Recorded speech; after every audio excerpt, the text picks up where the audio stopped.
ओम नमस्ते साथियों, मैं हूं मनीष तंवर और हम पढ़ रहे हैं महर्षि दयानंद सरस्वती जी की जीवनी कालजयी संत।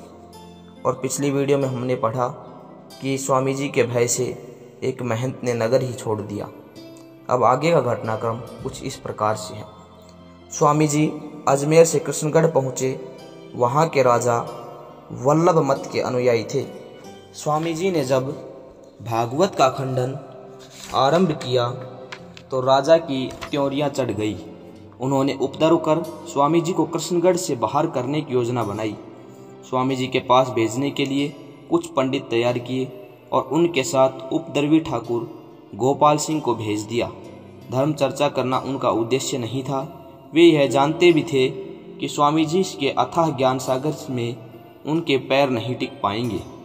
उनके हाव भाव देखकर स्वामी जी को स्थिति समझते देर न लगी। वे अपने आसन पर विराजमान हो गए। संक्षिप्त चर्चा के बाद आगंतुकों ने योजना अनुसार हुल्लड़ आरंभ कर दिया। स्वामी जी स्थिति से निपटने के लिए तैयार थे।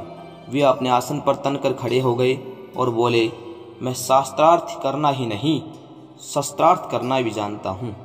इतनी ही देर में स्वामी जी के प्रशंसक श्री माली वंश के बहुत से ब्राह्मण उनकी रक्षा के लिए वहां उपस्थित हुए। स्थिति को बिगड़ते देख ठाकुर गोपाल सिंह अपने साथ लाए पंडितों को लेकर चुपचाप वहां से खिसक गया। अब आगे के घटनाक्रम में महाराजा जयपुर ने स्वामी जी को निमंत्रण दिया। महाराजा जयपुर को जब यह जानकारी मिली कि स्वामी जी जयपुर में पधारे हैं तो उन्होंने व्यास, बख्शीराम और ठाकुर रणजीत सिंह को भेजकर प्रार्थना की कि स्वामी जी मेरा आतिथ्य स्वीकार कर राज मंदिर में निवास करें। यहाँ उनकी सुख सुविधा में कोई त्रुटि न होने पाएगी। महाराजा जयपुर का निमंत्रण स्वामी जी ने यह कहकर अस्वीकार कर दिया कि मैं राजमहलों में नहीं ठहरता हूँ। तब कुछ समय के लिए ही महल में स्वामी जी दर्शन देवे तो मैं कृतज्ञ होऊंगा। ऐसी प्रार्थना स्वामी जी से महाराजा ने की। स्वामी जी अगले दिन समय पर राजमंदिर में पधारे। उन्हें जानकारी मिली कि महाराजा इस समय अंतःपुर में हैं। तब स्वामी जी राजा से बिना मिले ही वापस लौट आए और फिर वहां नहीं गए। आगे हम पढ़ेंगे कि स्वामी जी की अपने गुरु से अंतिम भेंट। स्वामी जी के साथ सदैव 2-4 जिज्ञासु छात्र रहते थे।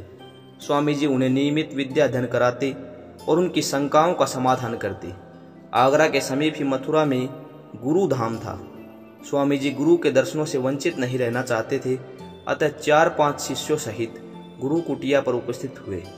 गुरु चरणों में नतमस्तक हो उन्हें विनम्रता पूर्वक एक मलमल का थान और स्वर्ण मुद्रा भेंट की। भागवत खंडन पुस्तक की कुछ प्रतियां भी गुरुदेव को समर्पित की। गुरु प्रसन्न हो गए और अपने योग्य शिष्य को भरपूर आशीर्वाद दिया।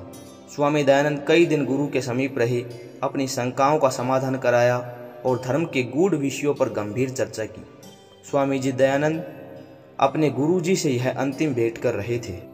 गुरु की आज्ञा लेकर स्वामी जी मेरठ होते हुए कुंभ के मेले में उपस्थित होने के लिए हरिद्वार चले गए। ओम।